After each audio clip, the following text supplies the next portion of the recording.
Operation కగార్ను వెంటనే నిలిపివేయాలి. ఏదైతే అడవుల్లో మావోయిస్టుల మీద దాడులు జరుగుతూ ఉన్నాయో, కాల్పులు జరుగుతూ ఉన్నాయో, ఆదివాసులు కూడా ప్రాణాలు కోల్పోతున్నారు. ఈ ఆపరేషన్ కగార్ను వెంటనే నిలిపివేసి ఏదైతే కేంద్ర ప్రభుత్వం దిగివచ్చి మావోయిస్టులతో చర్చలు జరపాలి, శాంతి చర్చలు జరిపి ఒక శాంతియుత వాతావరణాన్ని నెలకొల్పాలని చెప్పేసి పూర్వ విప్లవ విద్యార్థులు ఆధ్వర్యంలో ఇక్కడ మొత్తం ఒక భారీ ర్యాలీ, శాంతి ర్యాలీ అయితే తీస్తున్నారు. మనతో పాటు మాజీ ఎమ్మెల్యే క్రాంతి గారు ఉన్నారు. ఒకసారి మాట్లాడదాం.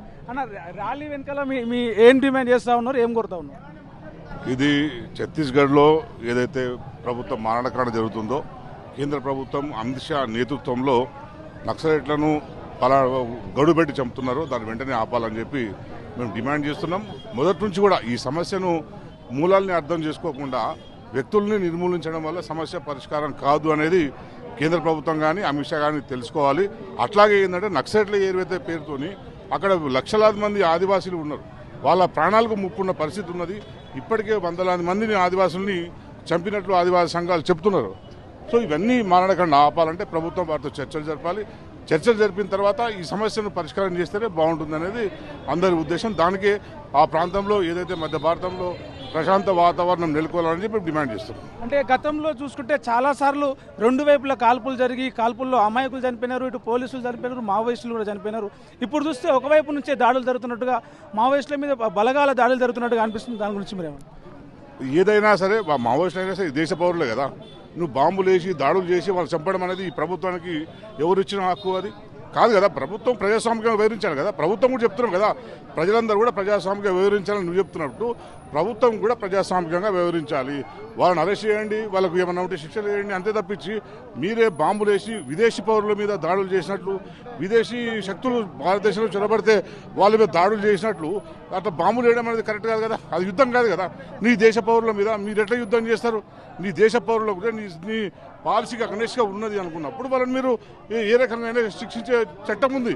ఆ చట్ట ప్రకారం వివరించండి అని మేము చెప్తున్నాం. ఇప్పటి వరకు ప్రభుత్వమే చట్టాన్ని అతిక్రమిస్తుంది, ప్రభుత్వమే ఇక్కడ వైలెన్స్ చేస్తున్నది. అక్కడ వాళ్ళు చేస్తే కనుక వాళ్ళని శిక్షించండి మీరు, అంతే తప్పించి మీరు చేసిన తప్పు అని మేము చెప్తున్నాం. అది ఇంకోటి ఏంటంటే, మొన్న ఐబీ చీఫ్ వచ్చారు. ఐబీ చీఫ్కి ఇక్కడేం పని? ఐబీ చీఫ్ దేశంలో అంతర్గత సమస్యలు చాలా ఉంటాయి. విదేశీ శక్తులు దేశంలో చొరబడి దేశ భద్రతకు ముప్పు చేసే పనులు బాగా చెప్తారు.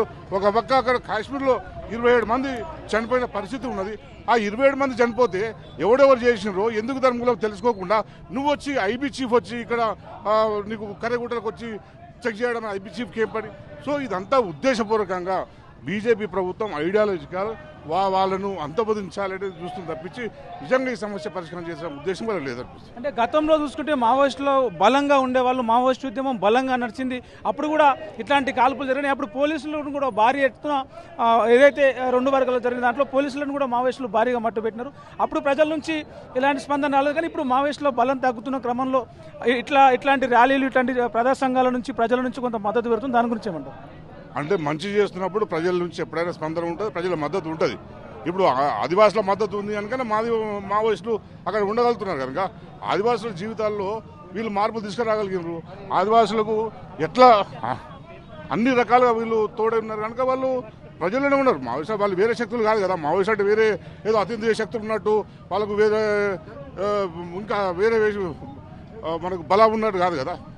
మావోయిస్టులు చంపినప్పుడు పోలీసులను కావచ్చు, దాని ఏమంటారు, ఇది ఇన్ఫార్మర్ల నెపంతో చాలా మందిని ప్రాణాలు తీసినప్పుడు అప్పుడు ఎలాంటి ర్యాలీలు కానీ ప్రజల నుంచి కానీ పౌర హక్కుల సంఘం నుంచి కానీ ఎలాంటి ఇది రాలేదు. ఇప్పుడు ప్రత్యేకంగా రావడం పట్ల కొంత కొన్ని కామెంట్లు వస్తూ ఉన్నాయి. దాని గురించి ఏమంటారు? ఇప్పుడు ఏదైనా ప్రభుత్వం మేముగా ఈ పీస్ ర్యాలీగా ప్రభుత్వం నుంచి అయినా వేరే వాళ్ళ నుంచి అయినా హింస జరగవద్దనే కోరుకుంటాం. సరే, అది పెద్ద చర్చ. ఆ చర్చలోకి మనం ఇప్పుడు బోదలుచుకోలేం. కానీ ఎవరి వైపు నుంచి కూడా హింస జరగవద్దు, చర్చలు చేయండి అని మేము అంటున్నాం. ఆ చర్చలు చేయండి అంటున్నాం తప్పించి ఆ చర్చలు మేము పెట్టట్లేదు. అది మావోయిస్టులు ప్రభుత్వం కూర్చొని మాట్లాడుకోండి, ఏ సమస్య, ఏ మార్గము, ఆదివాసులకు ఎట్లా అన్ని రకాలుగా వీళ్ళు తోడై ఉన్నారు కనుక వాళ్ళు ప్రజల్లోనే ఉన్నారు. మావోయిస్టు వాళ్ళు వేరే శక్తులు కాదు కదా. మావోయిస్టు అంటే వేరే ఏదో అతీంద్రియ శక్తులు ఉన్నట్టు వాళ్ళకు వేరే ఇంకా వేరే మనకు బలం ఉన్నట్టు కాదు కదా. వాళ్ళు మావోయిస్టులు చంపినప్పుడు పోలీసులను కావచ్చు, దాని ఏమంటారు, ఇది ఇన్ఫార్మర్ల నెపంతో చాలా మందిని ప్రాణాలు తీసినప్పుడు అప్పుడు ఎలాంటి ర్యాలీలు కానీ ప్రజల నుంచి కానీ పౌర హక్కుల సంఘం నుంచి కానీ ఎలాంటి ఇది రాలేదు. ఇప్పుడు ప్రత్యేకంగా రావడం పట్ల కొంత కొన్ని కామెంట్లు వస్తూ ఉన్నాయి. దాని గురించి ఏమంటారు? ఇప్పుడు ఏదైనా ప్రభుత్వం మేముగా ఈ ఈ పీస్ ర్యాలీగా ప్రభుత్వం నుంచైనా వేరే వాళ్ళ నుంచైనా హింస జరగొద్దనే కోరుకుంటున్నాం. సరే అది పెద్ద చర్చ, ఆ చర్చలోకి మనం ఇప్పుడు పోదలుచుకోలేం. కానీ ఎవరి వైపు నుంచి కూడా హింస జరగొద్దు, చర్చలు చేయండి అని మేము అంటున్నాం. ఆ చర్చలు చేయండి అంటున్నాం తప్పించి ఆ చర్చలు మేము పెట్టట్లేదు. అది మావోయిస్టులు ప్రభుత్వం కూర్చొని మాట్లాడుకోండి, ఏ సమస్య ఏ మార్గము ఏంది అనేది ప్రభుత్వము మావోయిస్టులు కూర్చొని మాట్లాడుకుంటారు. మీరైతే చర్చలు చేయండి అంటున్నాం కదా.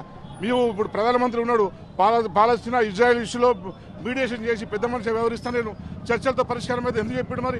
అంటే విదేశాలు వేరే వేరే దేశాలు కొట్టుకుంటారేమో చర్చలతో పరిష్కారం అయితే చెప్పి మీరు మరి మన భారతదేశంలోనే వాళ్ళకు ఎజెండాతో పనిచేస్తున్నారు మావోయిస్టులు, వాళ్ళతో చర్చలు చేయడానికి మీకు ఏం అడ్డొచ్చింది? ప్రపంచంలో ఏ మూల ఏ క్షణం ఏం జరుగుతుందో వేగంగా తెలుసుకోవడానికి తొలి వెలుగు వాట్సాప్ ఛానల్ని ఫాలో చేయండి.